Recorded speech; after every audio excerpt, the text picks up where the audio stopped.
The live TV, सच सबसे आगे।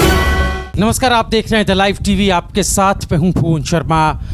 विनाश काले विपरीत बुद्धि, बीजेपी की सरकारों पर ये जो नीति वचन है बिल्कुल सही और माकूल बैठता है दोस्तों। एक तो पहले ही देश बर्बादी की कगार पर लाकर खड़ा कर दिया और अब एक एक करके लोगों को मौत के मुंह में धकेलने वाली बीजेपी सरकारें अब उन लोगों पर नकेल कस रही हैं जो मदद के लिए हाथ आगे बढ़ा रहे हैं, जो खुद की जान की परवाह किए दूसरों के लिए मददगार साबित हो रहे हैं। पहले इस तरह की कई खबरें उत्तर प्रदेश से आने लगी, फिर ये सिलसिला बीजेपी शासित दूसरे राज्यों में भी देखने को मिला। ताज़ा मामला मध्य प्रदेश के भोपाल का है। आपको तस्वीर दिखाते हैं, तस्वीर आप देखिए। जावेद इन तस्वीरों में आपको दिखाई दे रहा है, ऑटो चालक है, अपनी ऑटो रिक्शा से कोरोना मरीजों को अस्पताल पहुंचाता है।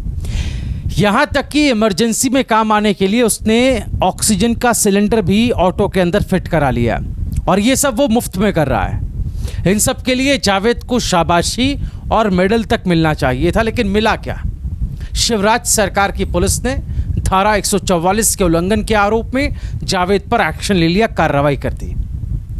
वो तो सोशल मीडिया का भला हो कि पुरजोर तरीके से इसका लोगों ने विरोध किया तो पुलिस को केस जो है वापस लेना पड़ा और यहाँ तक कि जावेद को स्पेशल पास इशू कर दिया गया है ताकि वो अब कहीं भी बिना रोक टोक मदद कर सकें लोगों की।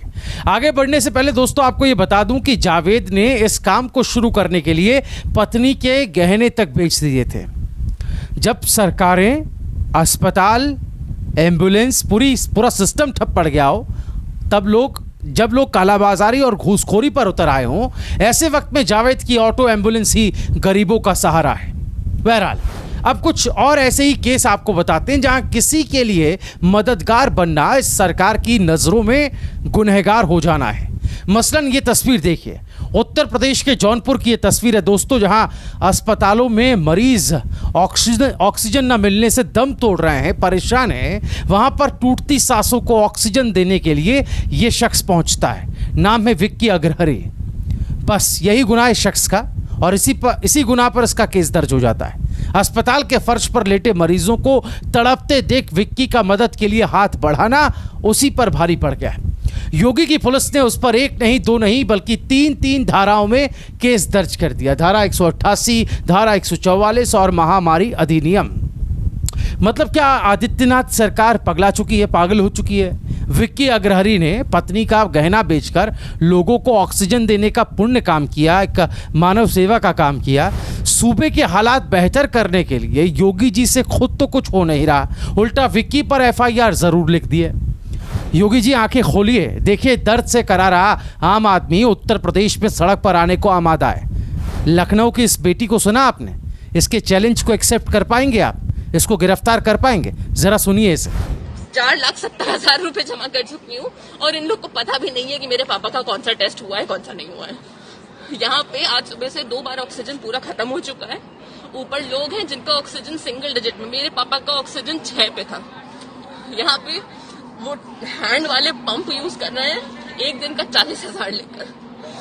तो प्लीज टेल पीपल कि जो योगी आदित्यनाथ, जो इन लोगों ने बोला था ना कि जो बोल रहा है कि ऑक्सीजन कम है उन लोग के खिलाफ कार्रवाई होगी, मैं यहाँ खड़ी हूँ, करके दिखाओ। मेरे पापा ऊपर है, तुम अपने घर में आराम से बैठे हो, आगे दिखाओ। अभी हिम्मत हो यहाँ पे अपना मुंह लेके आओ। सुना आपने? पूरे यूपी में त्राही मची, शमशानों में शवों की कतारें लगी, ऑक्सीजन बेड की कमी से लोग मर रहे हैं और योगी जी कहते हैं कि सब चंगा से। तस्वीरें देखिए आप खबर की। बहरहाल इसी तरह कई लोग हैं जो सोशल मीडिया के जरिए भी ज़रूरतमंदों और मरीजों तक मदद पहुंचा रहे हैं। ऐसा ही एक वाकया यूपी के अमेठी से सामने आया था, जहां से मदद के लिए एक ट्वीट किया गया था। इस ट्वीट में ऑक्सीजन की मांग की गई थी अपने नाना जी के लिए, जिनकी हालत बहुत ख़राब थी। बस इस बात पर ट्वीट करने वाले युवक को पकड़ने उसके घर पर पहुंच गई यूपी की पुलिस और उस पर FIR दर्ज कर दी, क्योंकि युवक का ऑक्सीजन मांगना सरासर यूपी के CM के उस दावे की पोल खोलता था जिसमें उन्होंने कहा कि प्रदेश में ऑक्सीजन की कोई कमी नहीं है। पता चला कि पुलिस जिस कोरोना महामारी में अफवाह फैलाने के बहाने या जिस आधार पर युवक को पकड़ने गई थी, उस पर एक्शन लेने गई थी, दरअसल उस युवक ने मदद में किए गए ट्वीट में कोरोना का जिक्र ही नहीं किया था। इसी मसले के बाद सुप्रीम कोर्ट को ये तक कहना पड़ा कि एक तरह से ये योगी सरकार को फटकार के तौर पर आप इसे देखना चाहिए कि कोर्ट ने कहा कि सोशल मीडिया पर मदद मांगना गलत नहीं। सोशल मीडिया पर शिकायत करने या कोरोना महामारी में मदद मांगने पर किसी भी राज्य में कार्रवाई हुई तो इसे सुप्रीम कोर्ट की अवमानना माना जाएगा। ये क्लियर एंड कट बात है।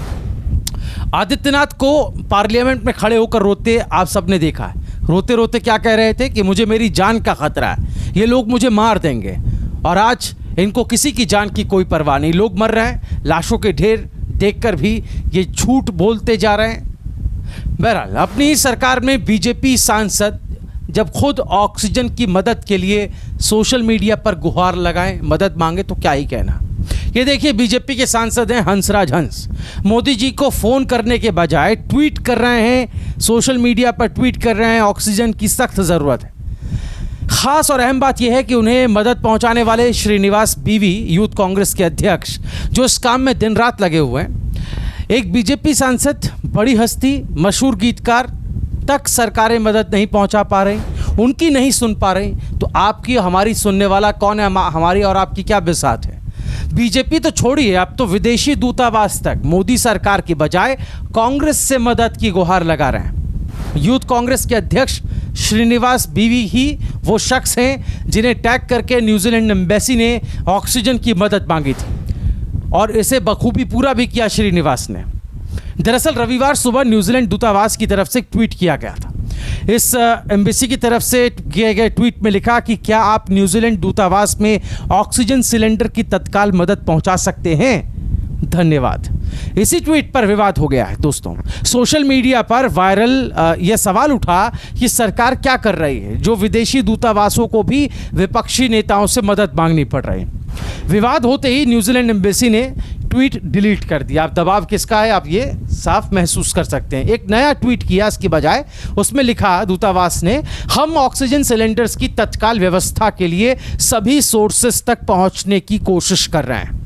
इस हमसे गलती हो गई जिसके लिए हमें खेद है। देख रहे हैं हमसे गलती, इसको गलती मान रहे हैं वो। इससे पहले शनिवार रात को कांग्रेस ने ही फिलीपींस दूतावास में भी ऑक्सीजन सिलेंडर पहुंचाए थे। इस पर कांग्रेस के सीनियर नेता जयराम रमेश ने ट्वीट कर कहा है, एक भारतीय नागरिक के तौर पर मैं कांग्रेस के प्रयासों को धन्यवाद देता हूं। मैं ये सोचकर हैरान हूं कि विदेशी दूतावासों को एक विपक्षी पार्टी के नेताओं से मदद मांगनी पड़ रही है।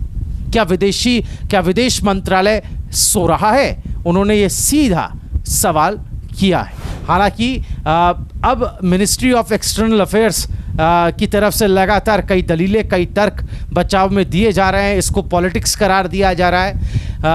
ये कहा जा रहा है कि कांग्रेस जो है वो हालात का फ़ायदा उठा रही है, अपनी राजनीतिक रोटी सेक रही है। मतलब किसी की मदद करना इस सरकार को राजनीतिक रोटी सेकना लगता है। मतलब मदद करनी थी, आपने तो की नहीं। आपकी सरकार की सबसे पहले जिम्मेदारी थी, जवाबदेही थी, आपने तो पल्ला झाड़ लिया और आंखें मूंद ली। कांग्रेस की तरफ से अगर कोई मदद की जा रही है और खुद एम्बेसी जब मदद मांग रही है, ये नहीं कि सामने से मदद जो है वो दी जा रही है, मदद मांगी जा रही है उसके बाद मदद दी जा रही है, उस पर भी राजनीतिक तौर पर आक्षेप लगाए जा रहे हैं, आरोप लगाए जा रहे हैं।